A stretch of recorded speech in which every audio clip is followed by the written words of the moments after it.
Attention, le deuxième mois sans cigarette peut cacher des pièges vicieux. Si tu ne me connais pas encore, moi c'est Geoffrey, ancien fumeur et créateur de l'application mobile Quit. Quit qui aide les gens à arrêter de fumer et à rester non-fumeurs. On a déjà accompagné 5 millions de personnes à travers le monde. On est validé et recommandé par l'OMS. Et à l'occasion du mois sans tabac, je partagerai chaque jour des super astuces et des trucs pour réussir ton sevrage. Donc n'hésite pas, abonne-toi. Alors souvent, plein de gens disent qu'au début c'est très difficile et qu'avec le temps ça passe, ça devient moins difficile. Ils ont tout à fait raison.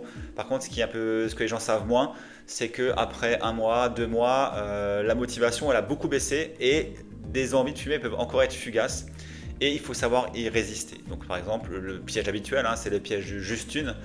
Le classique, hein, vous avez un mois que vous avez arrêté, vous êtes plutôt confiant, vous allez sortir avec des amis et ben voilà, vient le moment où l'ami malveillant qui a toujours pas digéré que vous ayez réussi à arrêter de fumer va vous dire bah vas-y fume-en juste une, voilà, petite récompense, vous allez avoir pris une bière, vous allez être un peu, vos barrières vont être plus basses et vous allez la fumer. Et en fait, il ne faut pas parce que souvent, ben, juste une cigarette va enchaîner le paquet et la cartouche et repartir sur des années, hein.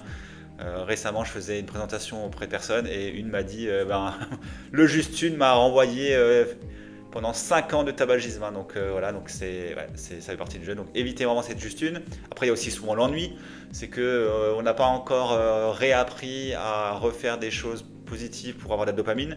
Donc on se sent toujours un peu triste, on s'ennuie et donc la vie ayant moins de couleurs, on a dit bah, je vais fumer une clope, ça ira mieux. Donc ça c'est aussi un gros piège. Donc voilà, ces deux pièges essentiels, hein, c'est le juste une et l'ennui, sont vraiment à éviter. Et ayez-les en tête. Savoir, c'est se protéger. Donc maintenant vous le savez. Donc ça va arriver. Soyez prêts à ces moments-là, préparez des stratégies pour justement résister à ces quelques pièges qui peuvent vous tomber dessus.